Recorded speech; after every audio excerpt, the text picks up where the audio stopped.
Découvrons l'une des composantes essentielles du succès, consacrer du temps à son entourage. C'est parti pour quelques explications et conseils pratiques.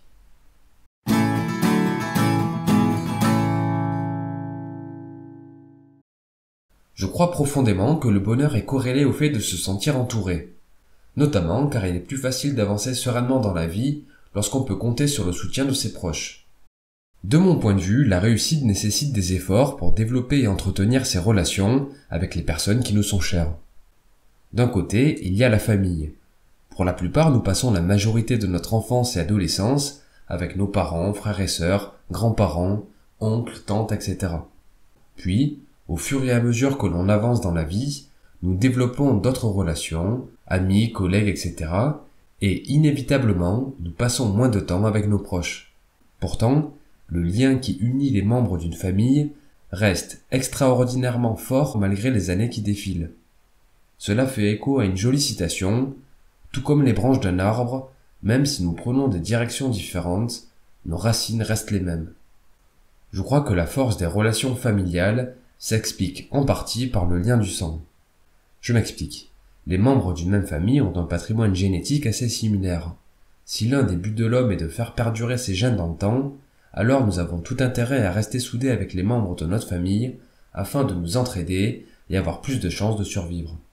Les milliers d'années qui se sont écoulées nous ont peut-être conditionnés à aimer et choyer nos proches sans condition. Bref, en parallèle de la famille, il y a nos amis qui rentrent progressivement dans nos vies. Les liens amicaux se créent avec le temps. Plus on côtoie une personne et plus on vit d'expérience avec elle, plus le lien se développe et se renforce. Nos amis sont les gens qui partagent nos valeurs et les gens avec qui la relation est suffisamment forte pour que l'on puisse se faire confiance et s'entraider mutuellement. À côté, il y a aussi la relation de couple et les enfants qui sont, en fin de compte, la synthèse entre famille et amis. Un ou une partenaire de vie est une personne que l'on apprend à découvrir avec le temps et avec qui on tisse des liens extrêmement forts. Une des finalités d'un couple est de créer sa propre famille. Ce faisant, les deux partenaires unissent leurs deux familles par les liens du sang.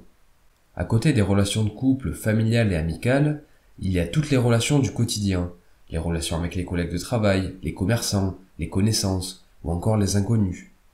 Il s'agit de toutes les personnes que l'on côtoie, mais avec qui le temps ou le lien du sang n'a pas permis de créer une relation aussi forte qu'avec un ami, un membre de notre famille ou un partenaire.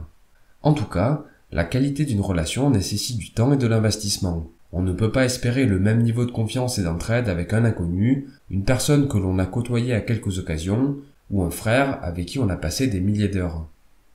Une fois de plus, il faut du temps pour développer une relation solide. Il faut qu'un inconnu fasse ses preuves avant de devenir un collaborateur, il faut de nombreuses heures avec un collègue avant qu'il devienne un ami, il faut vivre de nombreuses expériences avec une connaissance pour qu'elle devienne une partenaire de vie. Malheureusement, il est impossible de consacrer autant de temps à toutes les personnes que l'on côtoie, et on ne peut pas consacrer tout son temps à une seule et unique relation. C'est pourquoi je crois que la clé du bonheur est de trouver un équilibre en passant un peu de temps avec tous les êtres qui nous sont chers, quitte à faire des choix. À ce sujet, voici quelques principes pour entretenir ses relations tout en maîtrisant son temps. Premièrement, profitez des anniversaires pour garder contact avec ses connaissances. En plus de célébrer les anniversaires de ses amis et des membres de sa famille, l'idée d'envoyer un SMS ou passer un coup de fil aux personnes qui ne font pas forcément partie de notre cercle familial ou groupe d'amis direct, mais que l'on ne veut pas perdre de vue. Cet échange annuel est un bon moyen de demander des nouvelles et garder contact. Deuxième principe, faire des surprises à ses proches. Rien ne sert d'attendre les anniversaires pour faire des cadeaux. Surprendre un proche avec une petite attention est un bon moyen d'entretenir une relation. Faire livrer un produit tel qu'un livre ou un petit gadget directement dans la boîte aux lettres d'un ami, passer à l'improviste pour prendre des nouvelles, inviter un proche pour un café ou prendre un apéro, écrire une lettre ou envoyer une carte postale. Bref, une surprise est toujours agréable et reste en mémoire. Troisième principe, être présent lors des moments importants.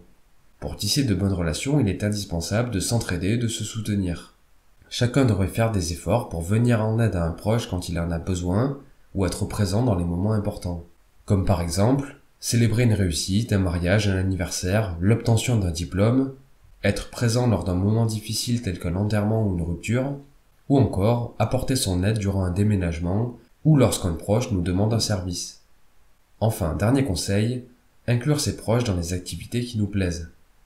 Le but est d'organiser des activités qui nous tiennent à cœur avec les personnes qui partagent les mêmes centres d'intérêt, comme par exemple planifier une partie de sport, organiser un restaurant, une sortie ou un week-end, faire une partie de jeux vidéo à distance, ou encore tester une nouvelle activité ou un nouveau projet, comme passer le permis bateau, investir dans la crypto, partir en rando, etc. Cette habitude est un excellent moyen de pratiquer les activités qui nous plaisent tout en passant du temps avec les membres de son entourage. Bref, pour résumer et conclure, de mon point de vue, le bonheur est en partie corrélé au fait de se sentir entouré. Pour réussir, il faut s'efforcer de développer de bonnes relations avec les personnes que nous côtoyons tout au long de notre vie. Pour ce faire, il peut être judicieux de célébrer les anniversaires pour garder contact avec d'anciennes connaissances, faire des surprises et des petites attentions aux membres de son entourage, inclure ses proches dans les activités qui nous tiennent à cœur, et enfin, être présent lors des moments importants. Merci pour votre attention, j'espère que le contenu vous a plu. Si c'est le cas, je vous invite à le partager et à me le faire savoir en laissant un pouce bleu ou un commentaire. Pour finir, je vous suggère de vous abonner à la chaîne et d'activer la cloche de notification pour être informé lorsque de nouvelles productions paraîtront. C'était Mr. Fanjo, à très vite.